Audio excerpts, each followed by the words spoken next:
It's a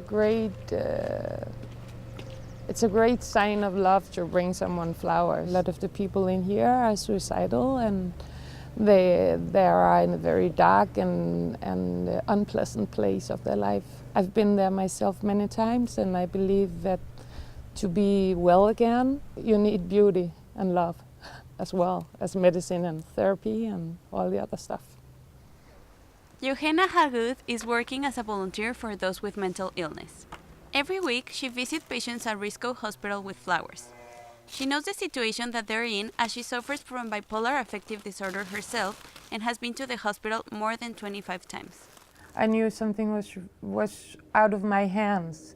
I had my kind of mood swings all my life, but in a place where I could still handle it.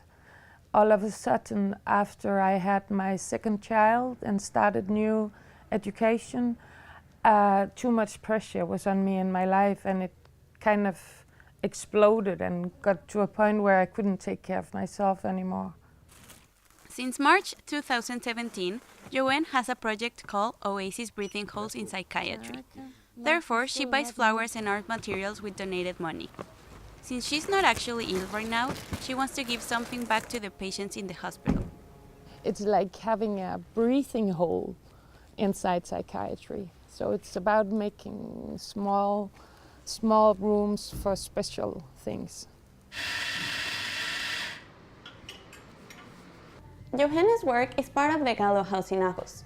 Over the past 20 years, mental health policy has reformed psychiatric care from institutional care to community-based services. This house offers all kinds of activities meant to help those people with mental illness. Since the house also runs a cafe, being a barista here is one of the activities.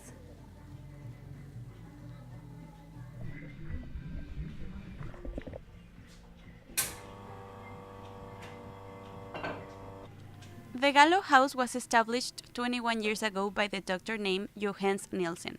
Now, Anne-Marie Bosley is the manager of the house. We have the coffee bar as a training, facility. Both training in meeting people, taking responsibility for things, getting your life back together. Because it's a lot of those things about self-esteem is often knocked out the window. And really you have trouble with, a lot of people have problems with self-esteem after having mental health issues. But the Gallo House offers more. Every week, there is a knitting meeting in the cafe open to everybody. It is mainly about getting together and talk. Gallo House is also very much about being open about having mental health issues and proving that you're just an ordinary person and you can get on with your life just like everybody else. Yeah, I feel I'm a part of society, and I got a lot of friends down here. And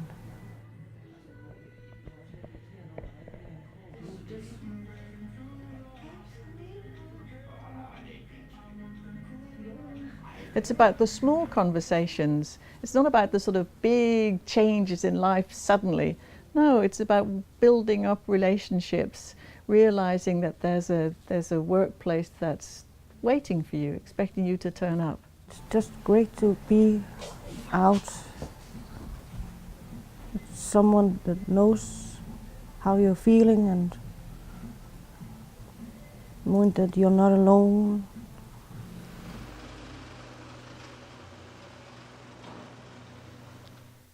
In Denmark, the number of people developing mental illness is growing.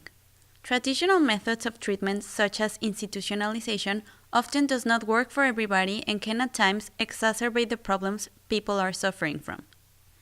In 2016, the EU helped fund a framework for action on mental health and well-being. One of the suggestions proposed in the report is the use of more community-based approaches to mental health treatment, steering away from putting those with mental illness into hospitals.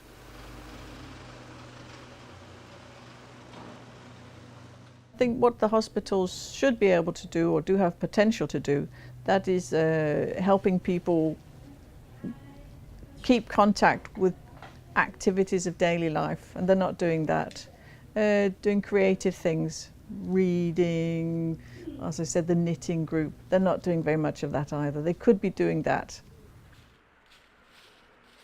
Camila Fabricius is part of the city council in Ajos, and she's fighting for better mental health treatment. Part of that is good. It's and part of it is very awful.